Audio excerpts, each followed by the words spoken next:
What happens when you're too trusting of YouTube comments? No, really, because I took the first 5 recommendations of taboo movies that you guys left in my comment section. I went in blind and it got extremely messy. And I promise these are not the same movies you've heard talked about over and over again. I guarantee there'll be something on here that you haven't seen and you might not want to see. First, we have Querelle. This is one of those films that feel like you've just wandered into a fever dream. Directed by Rainer Werner Fassbinder and released after his death, which he died at only 37. It's based on Jean Genet's novel, who apparently never saw the film because, quote, you can't smoke in theaters. So French. But this film is presented on a strange soundstage and it takes the shape of a neon soap opera about lust, betrayal, and murder. The movie is about Querelle, a sailor who ports the town of Brest and immediately gets tangled up in drugs, sex, and violence. I will be doing light spoilers in this video just because we have to talk about the taboo subjects. We need to know what the theming is, but I will give a warning if I'm going to do anything deeper than that. Obviously, I want you guys to discover the meat of the story, and the whole point of these lists are for you to figure out if you want to watch the film. And this film has a very interesting opening with a drug deal gone wrong. Querelle then sets his sights on Lyson. She's a working girl, if you know what I mean, but her husband, who is also her pimp, has a very special game he likes to play. He makes every man who wants to be with his wife play a game of dice with him, and if they lose, he then fucks them. This is still just the setup. So when the sailor loses, it's on purpose. We watch the film take on the journey of his own desire for men and his brother. What I found so interesting about such a taboo and open film about pure lust is what they chose to show. The film really challenges how intimacy is shown on screen, asking us what is true intimacy for the actors and for the audience. There's not a lot of graphic elements.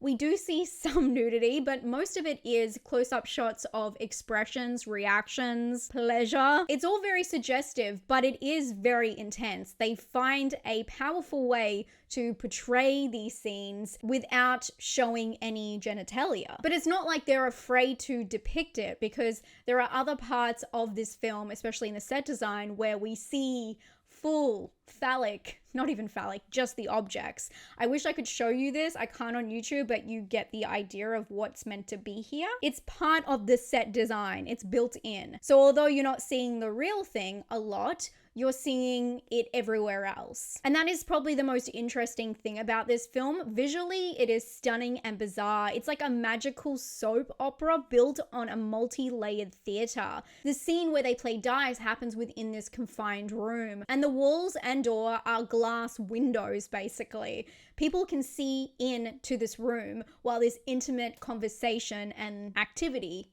happens. That's what I found in this movie. If the story or dialogue doesn't take you, there is so much going on in the background which really speaks for itself. This scene had me thinking about the commentary on what happens behind closed doors, and of course intimacy being exposed. But the lighting is the true hero in this movie. The film glows with a warm yellow light, and somehow isolated parts of the performance are highlighted in blue, which is a technical feat, the way they were able to construct these scenes. And then the costumes are, of course, over the top, suggestive, and sometimes just plain fetish. The tight tailor suits. It's a stage for some really deadpan performances. And hear me out, because I do think that this is quite purposeful. I think in some of the scenes, the actors are trying to stifle their emotions. Instead of making the film into a cheesy commentary, they do the opposite and have these really strong, stoic performances. I think it's because they take the taboo nature of the film quite seriously. The film is a look at the complexities and power dynamics between these men, and it ties it completely into betrayal and violence. Querelle rarely has a genuine moment of affection for anyone. Instead, sex is seen as transactional, and he trades it for power, survival, or just a means to test boundaries. But what I think keeps the style and all of these elements in check is the strongest part of the movie: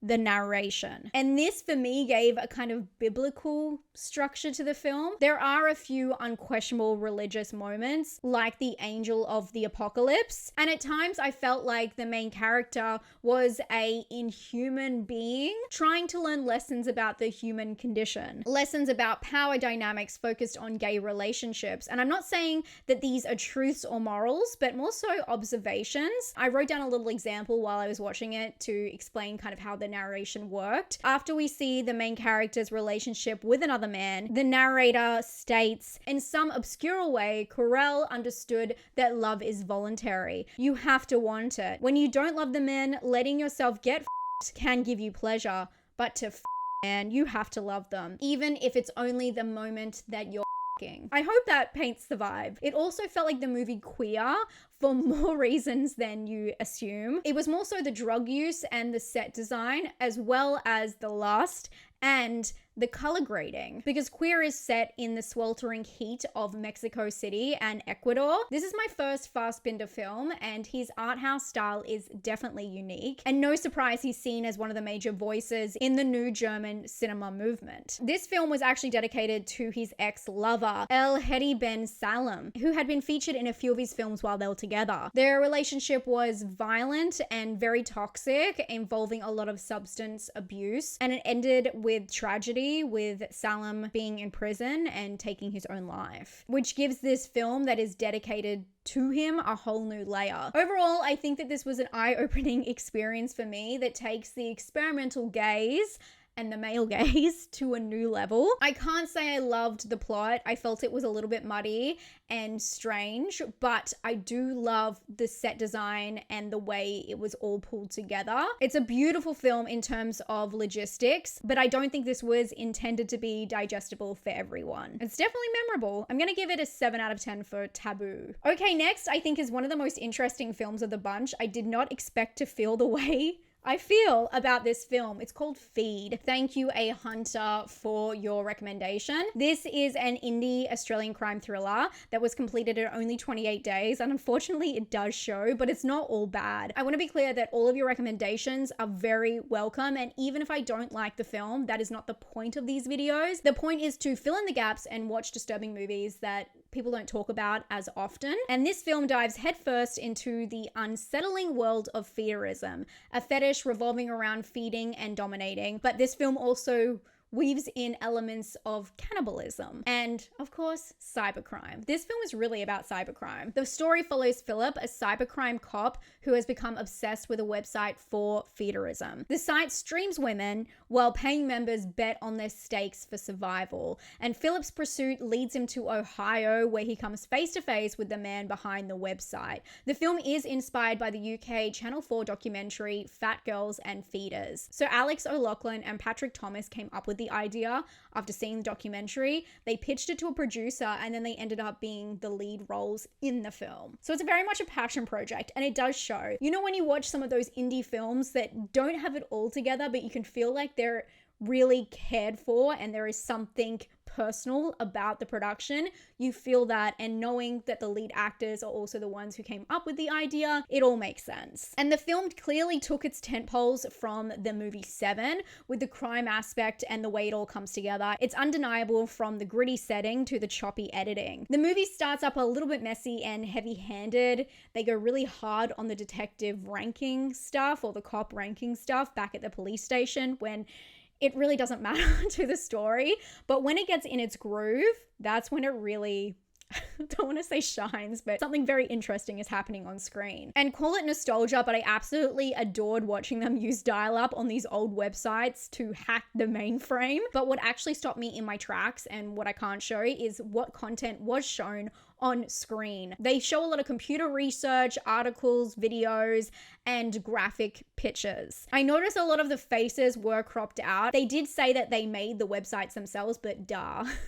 Of course, they're not going to use real websites and promote them in this film, but I do want to know where they got the content from. Was this content bought by people who were putting themselves online? It seems like the photos are real, and I just have so many questions behind how this film was made. Remember, this is an indie project. I'm curious about the content sources. And from here, the film takes off, but it's not what you think. It looks into the psyche of the man who is making the website instead of any of the models themselves. They actually call them models throughout the whole film. I'm really surprised that they took the focus away from demonizing anything that the women were doing in this movie and more so talked about the man and the perpetrator of the website. As a film that seemed to sensationalize the topic in a few ways, it's not perfect. I mean, the name of the film and some of the imagery, the promotional imagery, seem to really, I don't want to say feed off it, but, feed into trying to, cover this shocking taboo. But the focus shifts away from mocking or shaming the woman, instead zeroes in on the manipulator who's in charge of the website and what got him into it. So it's more about what psychologically is going on with him and why he created this website. And I'm going to give you one guess as to what that is. What do you think could have messed this guy up so much that he made this website? I do really want you to guess in the comments down below. Actually, leave a star emoji so I can filter your comments and see who has come up with an answer for this, and I will reply to all of your comments, letting you know whether you got it right or not. It's really the approach to this film that made it more fascinating than offensive. It forces the viewers to question where desire ends and exploitation begins, and it's really not that graphic at all. I mean, there are some montages that are pretty wet, but it honestly was not that bad. And to balance it all out, they kind of waste some time trying to connect the habits of the cop detective to what is happening with these women on the website. So while he is eating his partner's cat, not actually, you know what I mean, they cut to someone who's actually having a meal for the website. So I feel like they were trying to do something there. They could have done without it, but I do appreciate them trying to make the connection to different vices. Good or bad, we got some empathy, maybe a little bit. I was really surprised to come out of this film curious to know more. I don't know much about this subject, and although I'm sure people will find it controversial for many reasons, it was able to explore the dark side of an underground culture without demonizing the subject, but more so the player. As I said, they don't really use any demeaning names for the models. They call them just that, women and models. But don't get me wrong, Feed is a sleazy, erratic mess, but it's also weirdly compelling. It attempts to cover a broader discussion of consumption, power, and intimacy, and is one of those films that if it was redone now, it wouldn't work. But man, would I love to see them try. I think because of its independence, they were able to touch on different subjects in different ways, but it is just very much like Seven. It's a guy tracking down the Batman. And I want to say the ending, I will not tell you what happens, but it was a really fun surprise. I'm going to give this one a Taboo rating of 7 out of 10. I'm actually really shocked that I don't hate this movie. But next, a film that is controversial for a couple of reasons and that I didn't enjoy as much, Savage Grace. Thank you so much to Kelly for recommending this one. Savage Grace is a French-Spanish-American co-production, and it's a glossy period drama that reconstructs the true story of Barbara Daly Blakeman and her son Anthony. And this stars Julianne Moore as Barbara and Eddie Redmayne as the older version of Anthony. The film, it sets out to explore the dysfunction of this bizarre family breakdown, and it starts through the eyes of Anthony himself as a baby. We have the narration again come through explaining what we're about to see comes all from love. But it does not stay consistent because it starts through his own words, but it really twists the story. So as I said, the film is based on Barbara Daly, who was a glamorous socialite who married Brooks Bakeland, the heir to the Bakelite Plastics fortune. So from the outside, these were elite people living in Europe during the 50s and 60s. There's a lot of summering in Spain and keeping apartments in Paris and London, but the film focused on the alleged, I'm gonna say alleged, dark side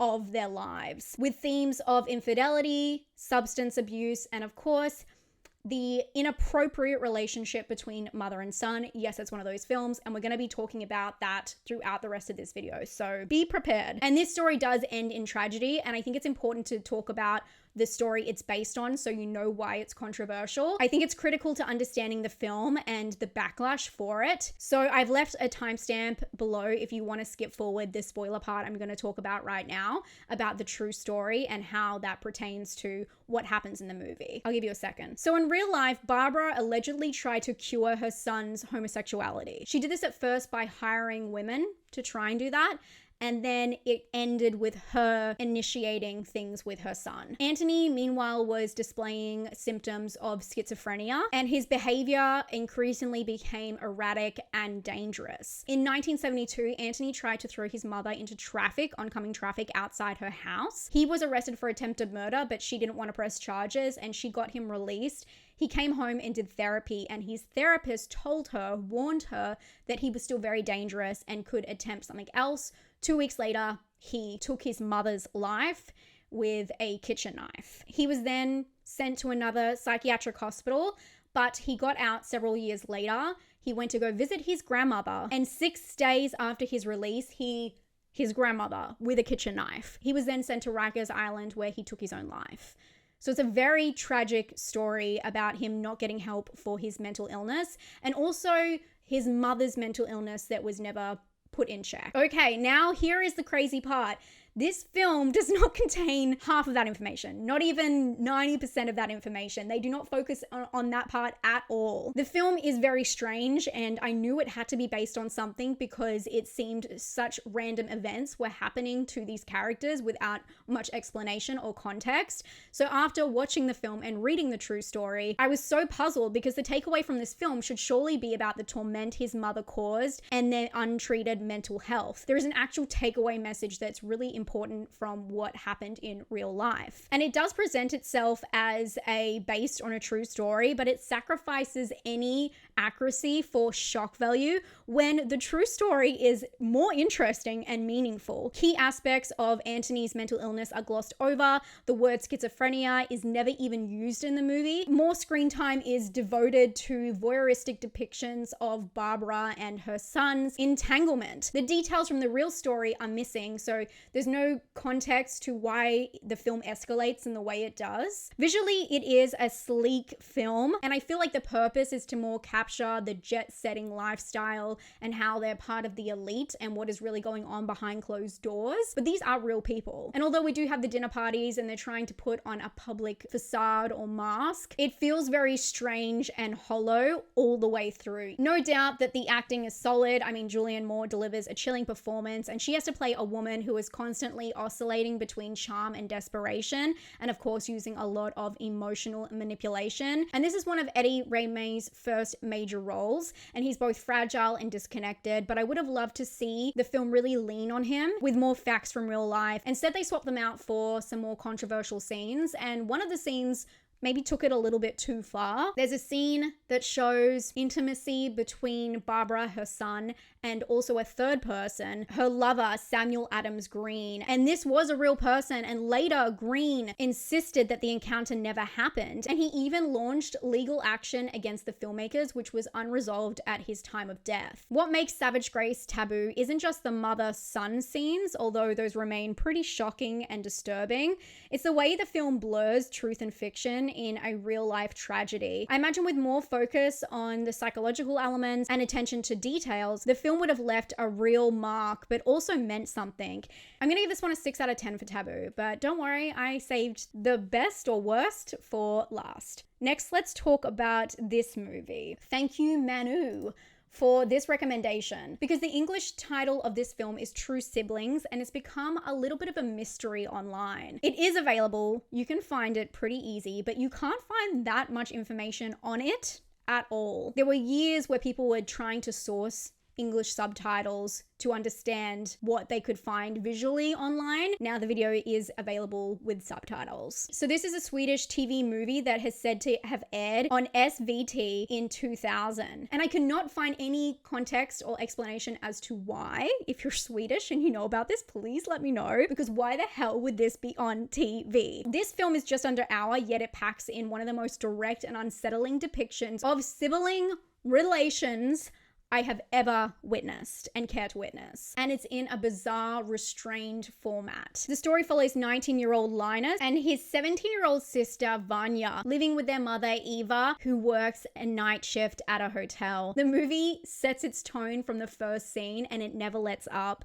It is one of the strangest openings from a film I have seen, and not visually, just within the dialogue. We see their relationship established in this scene where they're joking about him, the brother, getting his sister pregnant. Although they are referring to ideas they had as children, which are throughout the film, which we see in flashbacks, but it's very awkward and strange and sets off alarm bells. From this scene, Linus's, the brothers' feelings are accelerated or double down on. Any red flags we saw are confirmed immediately as he breathes in his sister's pillow. He lurks around her space, not giving her any room to breathe or exist. He's giving off a suffocating positiveness that feels inappropriate long before anything overt happens. And during the flashback childhood scenes, they talk about sharing one body and feeling like one person. This is the thing. The film outpaces Flowers in the Attic or Spanking the Monkey, which we talked about recently, thanks to its unflinching directness. That's what this film does that I haven't seen another film do. Not quite in this way. Visually, the film is stark minimal. I mean, it's a TV movie. It's almost ugly in its simplicity, but that's also its strength. Without distractions, the focus is entirely on the dialogue and, of course, performances. The conversations between the sister and brother are painfully intimate and explicit, and they are a bit too emotionally honest for my liking. They talk about being each other's perfect half, about longing, about the guilt, about love, and how it horrifies them, their feelings for each other. There is graphic scenes in this film, but nothing graphic is really shown to us except for them making out, and other scenes that show their body, they are covered in certain ways, mainly with each other. But honestly, the taboo parts of this film are more so what the dialogue is, because it's a build of these words exchanged. It feels theatrical, like you're watching a play staged in a cramped family home, and it is a suffocating event. But in a strange way, the film's intensity and simplicity shows how powerful the storytelling is. It convinces you truly that these two random actors put together are related. Your brain cannot tell the difference, and it is so odd to watch. I feel like when films are more theatrical, you have that kind of break between you, but because they are just facing each other, saying these things to each other that they should not be saying, it is so hard to take in. There is nowhere to hide. There is no set dressing. There's no beautiful lighting. You're just watching it happen. It's a very strange experience. And although this does take up majority of the runtime, there is a little bit more to it. And to complete the taboo arc, I'm going to let you know how this film ends. So again, if you would like to skip forward, that is totally fine. I've left the little time code down below, the timestamp. I'll give you a sec. I do think it's important to explain what I believe the filmmaker's intent is, and that there is purpose to this strange TV movie. Okay, I assume you've gone now. So halfway through the film, the sister accuses her brother of having a strange relationship with their mother. At the time, you think this might be projection. I think it's before anything really intimate happens between them. It feels like projection or jealousy. But the end of the film delivers a chilling revelation because it shows the cycle of abuse or this breakdown in boundaries. In the final act, the mother locks the sister away and demands her son to turn his affection towards her. This scene is restrained and not sensationalized. She's crying as she delivers this bizarre, haunting monologue about them being together. For me, I interpret this as the son's feelings being from confusion throughout his whole life due to the relationship he does have with his mother. But I don't think that this has happened before, but I think it has been towing the line, which has led to his confusion and what is happening with his sister. So I think partially the film's intent is to show the broader idea of this circle of abuse and how it happens. I don't know the real intent of this film though. I still don't understand why it was on TV. At only 58 minutes, True Siblings feels less like a traditional film and more like a strange play that somehow ended up on TV. It doesn't ease the audience in, it doesn't dress up the subject matter with metaphor or melodrama. Instead, it throws us straight into discomfort and keeps us there, using minimalism as its weapon. It's a strange, confronting piece of television, less interested in story arcs than the suffocating psychology behind this taboo desire and inherited trauma. It's uncomfortable from the first frame to the last, but the acting is really amazing and it lingers not because of what it shows, but because of how it makes you feel. Trapped and unable to dismiss or confuse the horror of what is presented as a disturbingly ordinary, straightforward conversation. There is nowhere to hide in this movie. I'm going to give it an 8 for Taboo. And it's just emotional. The psychology behind watching films like this is so fascinating, how it tricks your brain by not even showing you anything, just inferring it. It's sick. It's real sick. But Jose, I don't know if I'm mad at you or love you. Because you really fucked me up with this next pick. I can't believe I hadn't heard of this film. And I can't believe that this subject matter became the core focus of this video. It wasn't intended. I really do go in blind completely to 5 different films. I don't choose them. I don't pick and switch them. And this film really does show that. I was pushed to my limit. This is Ma Mère. Sorry, my French is awful. The English title is My Mother. It's a 1 hour and 50 minute psychological pure nightmare. No, it's really a drama, but my God. So from the opening titles, I knew I was in for a treat because it stars Isabelle Huppert, who of course killed me in The Piano Teacher. Her performance is so good in that film, and I love that movie in a really, in my way. And this film does give that movie a run for its money, which I was not expecting. So the film is based on a novel of the same name, and it follows a relationship that spirals out of control between, you guess, yes, a mother and son. But this one focuses, yes, on the physical, but also on hedonism. And this is the pursuit of pleasure and sensual self-indulgence. The movie starts quite erratically. I was very confused by the setup. We follow a son who returns home, and then a couple of scenes later, the son wakes up in the middle of the night with the father on his bedroom floor who has just broken a glass, and then he disappears in the night. A couple of scenes later, the mother jumps in the pool fully clothed. I know it sounds strange, but that's honestly how it feels. The film is dipping out of these erratic scenes that don't seem to mean anything, but it soon reveals that this chaotic nature is at the core of this dysfunctional family. Because when the father figure leaves, the mother swoops in and explains to her son the truth behind who his family really are, and this urge they seem to all have. They are all little freaks. As she says in the film, quote, "I want you to love me for that, for the shame I inspire in you." The film then really finds its taboo rhythm as we follow a maternal figure who is out to inspire her son to act on every urge and impulse, which always have something to do with sexual gratification. It explores perversion being inherited and urges and acts being performed for shock value, but not for us, for the characters themselves, including some 3-way activity with his mother. It's a strange watch that keeps pushing the boundaries. It's always erratic, and honestly, you never really get a gauge on the son's inner feelings or struggles. It's a dangerous and extreme journey that doesn't feel linear, but doesn't really care to explain itself to the audience. It is the complete opposite to the last film, True Siblings. And the ratings are shocking because of it. But that kind of suits the bizarre messaging of the film. It's an unconscious stream of urges just slapped together. There's a lot of nudity in this one, and the urge to up the perversion can make it quite dangerous. I wish there was more information into the son's side of things, how he felt, because I can only assume the film is pointing towards his mother's behavior, leading to his own breakdown, and because his brain is still developing and it has serious consequences. So this happens throughout the entire film. It's just perversion upon perversion, but it comes to a very dramatic ending that was insanely shocking to me.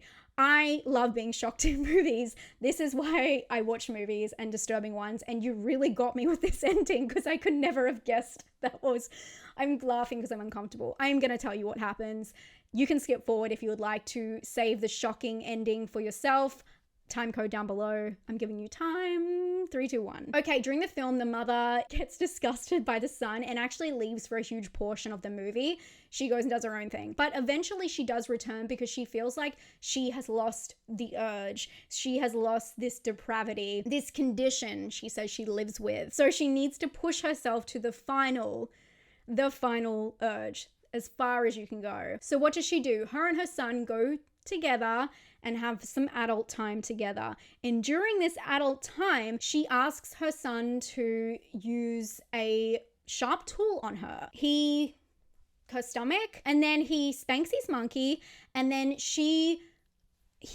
but it's not over. Then the paramedics carry her body out. She has left this earth, but she needs to be cremated, of course. Next thing, we basically see her body being laid out, about to be cremated, and her son comes in. There's people, like the people who are doing their jobs in this facility, ready to put her mother's body through the process of cremation. And he enters the room where she is laying, and he starts spanking his monkey. Again, very violently, saying that he does not want to die. I can't explain visually how this happens is so insane. Really nothing I would have expected. It really threw me. This movie definitely pushes a lot of boundaries, and I think a lot is left unsaid. It does feel like a film for shocking's sake because they don't really explain any of the intent behind it. But I think that's the point. It's just urge for urge's sake. Maybe. I'm trying to figure out the point. But I think that's why a lot of people rate this film quite low. I will never forget it.